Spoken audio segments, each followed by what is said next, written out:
I taught myself how to create a blurry depth of field effect using just alcohol markers, and here's how you can too.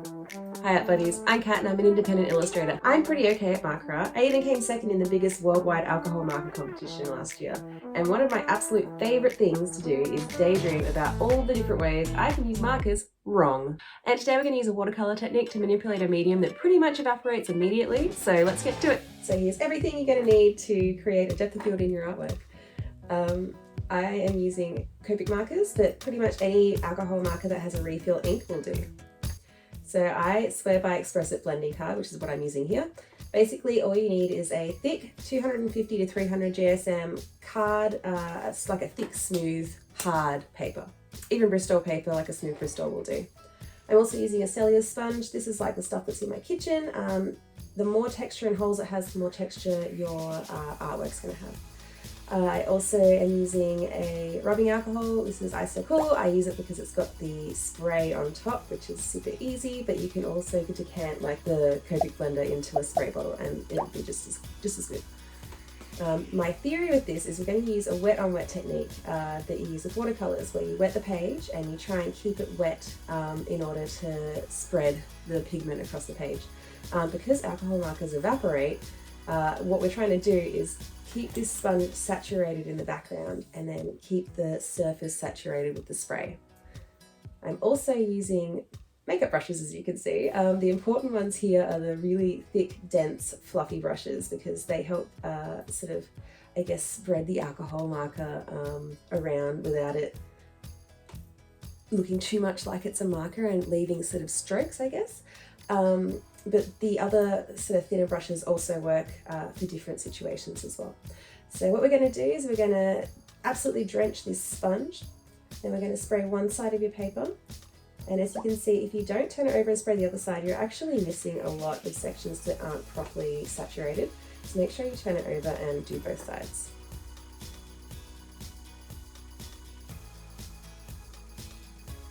Now we're going to take the giant floppy brush. I actually sprayed a little bit here with the rubbing alcohol just to make sure that it's like ready to go, I guess.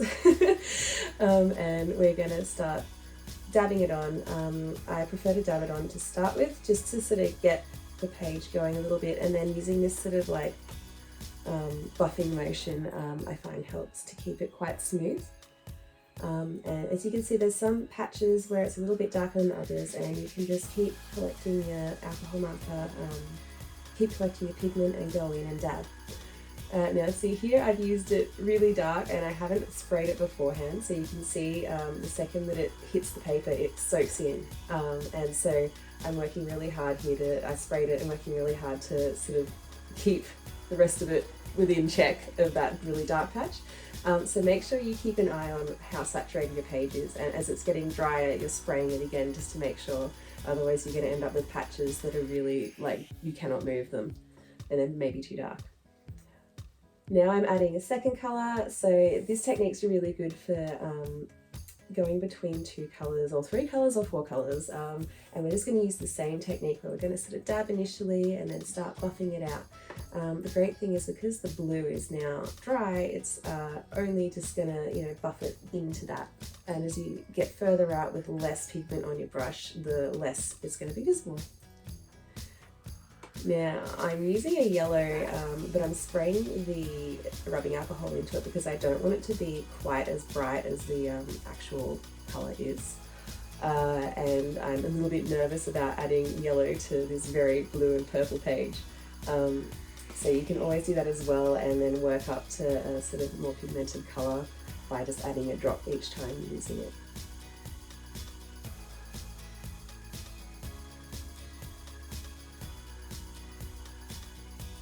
As you can see, there's a little bit where the purple sort of disappeared, so I'm starting to add that back in.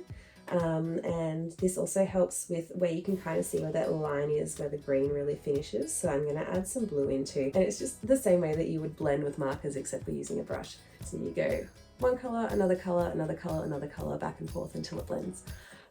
And here's where I made a grievous error and was way too enthusiastic and splashed the page.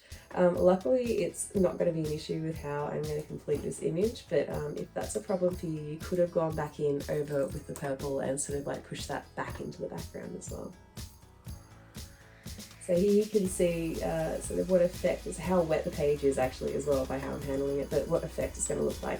And I actually really like the backs of these as well. I think I'm going to start using that as a technique as well, and actually using the backs as my page, the side I'm going to draw on. So now we've let the page dry a little bit. It's not as saturated as it was, but we still do need it to be quite wet at this point. And we're going to go in with our little brushes, and you can see how quickly this is evaporating even though the page is quite wet. So I'm using two brushes here, and I'm holding them with the same hand because you need to be able to swap them very quickly.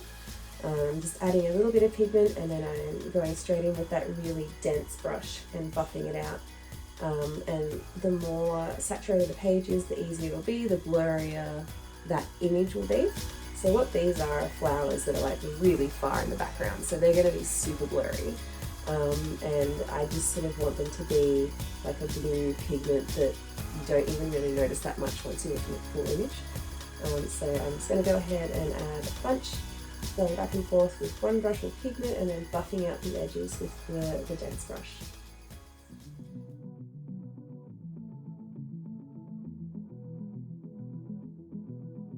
Now I'm going to go with some purple. I'm using this as maybe even a little bit further back because it's sort of blending into that purple section of the background. But it's also adding just a little difference in colour, just to give your eyes something extra to look at, because all of that blue sort of starts to become a bit, I don't know what the word is, but it's not that nice to look at. Bit of variety is nice. And now we're going to go in with the not denser brush.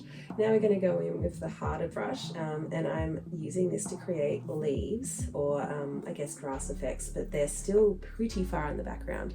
They're one level, I guess, closer to the camera. And so I'm letting the page dry a little bit more than I did with that first background, and I'm not buffing them out as aggressively as I was with the blue flowers.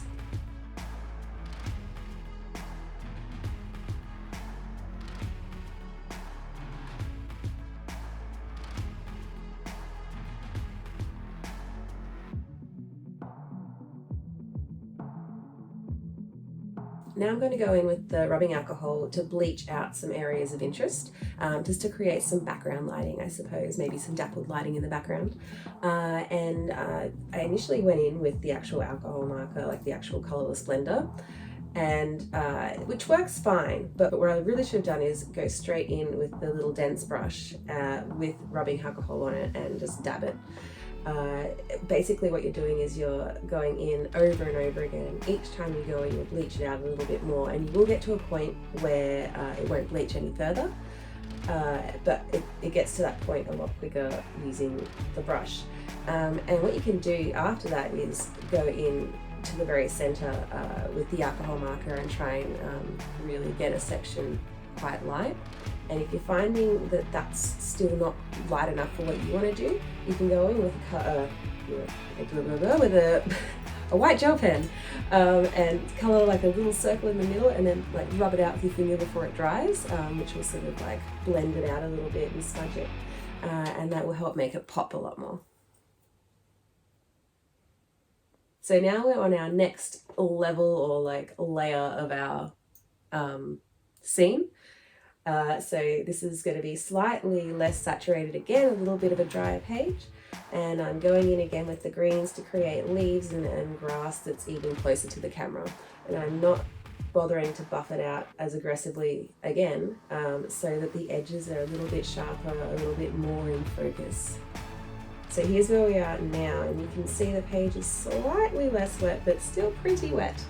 And you can see how much it's sort of soaking through to the back. And now I'm trying to work out exactly how dry it is. I made a mistake when I first started sort of trialing this technique, and I got really impatient and started this next layer way too early, and I didn't leave the page until it was dry. And it just didn't work. It made it blurry, it didn't blend, it was a bad time. So please wait until this page is dry. This needs to be totally dry now. Walk away, go have a hot chocolate, get a hairdryer, something. Just make sure that it is dry before you do this next section. So now we're doing our feature item, your focus point, basically. So for me, it's the flowers that are in focus in this scene. It's our, I guess for me, final layer. I could have gone ahead and done another layer of flowers out of focus, even closer to the camera, but you can see how this technique works without me needing to do that.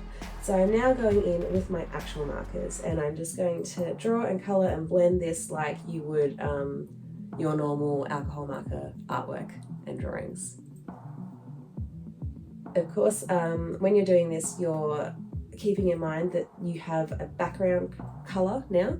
A lot of the time when you're doing, marker art with just the markers, your background is your white card. So take that into consideration, either by leaving a white space where you want maybe a person to be, or for me it's okay because I'm using much darker colors that also coincide and blend with what the background colors are. It doesn't matter that it's on top, and you'll be able to see it through the markers.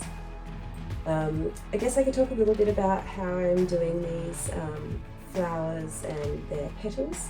I'm actually using the same technique I would use to do feather blending, where you sort of go on the side, push the nib down hard, and then flick up. And it's that sort of action that creates that petal shape. It's also that sort of action that you can use to do a lot of blending as well. I'm using several different blue and sort of purple colours just to give the impression of depth again within the flowers. Maybe some of the petals are further back and the light's coming through them, so they're a little bit transparent and sort of, I guess, lit up a bit more, a bit lighter. And then as it gets closer to like the bud area, it's getting a lot darker because the flower's a lot more dense and it's, the light's not getting through it at all. I'm also making sure to just, when I'm doing this purple layer, to leave a little bit of purple at the bottom, just to give something interesting again to look at, so it's not all just blue stuff that you're looking at. And it also sort of harkens back to the purple in the background and makes it all sort of cohesive. So this is what it looks like now. Watch me drop the paper everywhere.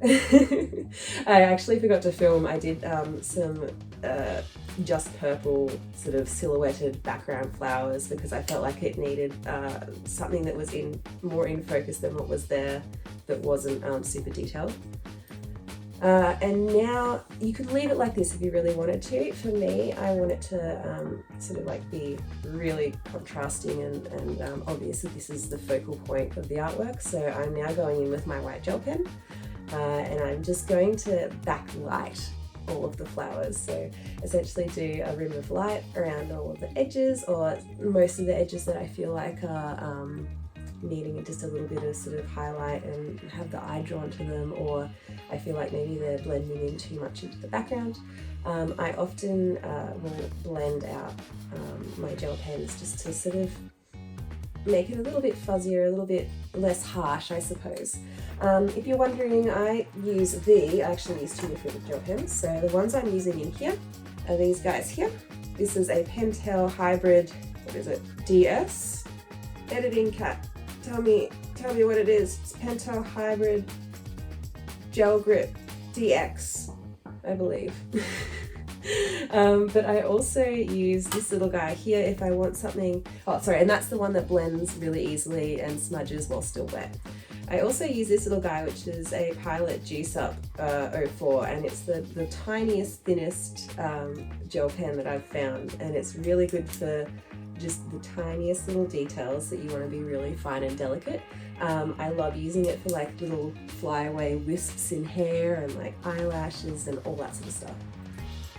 This one doesn't blend or smudge out very easily at all. So if you're looking at gel pens for this, I suggest the Pentel. Also just the Jelly Roll white pen's pretty good as well. But yeah, if you're gonna be in an art shop, do the smudge test before you buy it. I also really love adding little like dust motes, I guess, or little like points of light. I do this in a lot of my artworks, and I feel like it just adds like a little, I don't know, a little touch of whimsy or magic or just something extra. That it just never seems like it's finished unless I add some little dots and like little sort of floaties, I guess. So that's what I'm adding here, and it's done.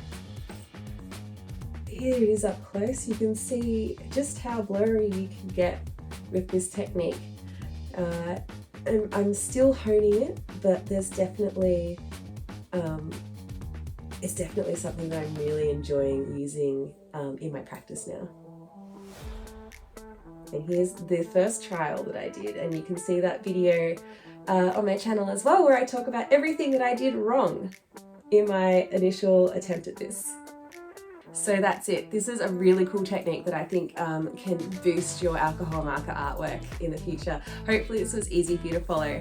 I really wanted to show you guys some of the cool stuff that I've been using this technique for since I created it. I most commonly use it for pushing backgrounds really far back into the scene so that your figure is, you know, very much your focal point. I love using it for foliage. I think that's my favorite. I really like using it with dappled lighting. I think that's really beautiful and sort of whimsical. I've also used it for explosions in the background of certain gods of mischief. And the most recent thing I've tried to use this for, which is potentially the craziest thing I've tried to use it for, is foreground elements in an artwork to sort of create a focal point way back in the artwork. So you can see here I've used it to do some blurry ink bottles, and this was really difficult. I had to do it a couple of times in fact, and I ended up using a photo reference because I just couldn't get the level of blur correct. I ended up using just the really fine buffer brush and then even a smaller one, and just meticulously did layers and layers and layers so that it was this really dense blur, and then I went on top of it with the same colors in the markers to sort of add just like a little section a ways in from the blur where that was actually a sharp line, so your brain registered that it was like an object, like a hard object, and not that really like wispy, blurry background blur. It took a lot of time and did my head in, but it looks really good.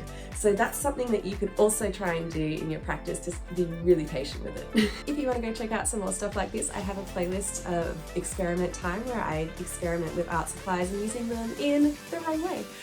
You could also look at some of my other stuff, like it's October at the moment, so I am a prolific Drawtober and back in the day Inktober aficionado.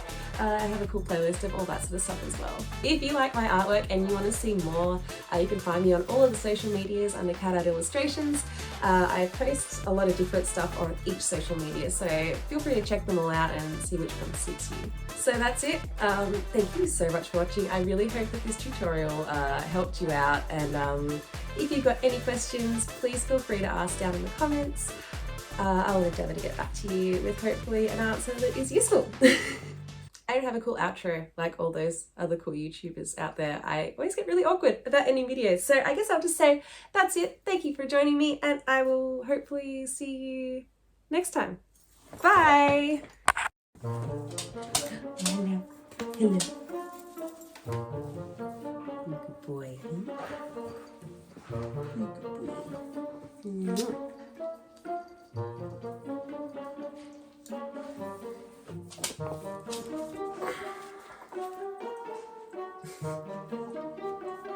No, thank you. No, thank you.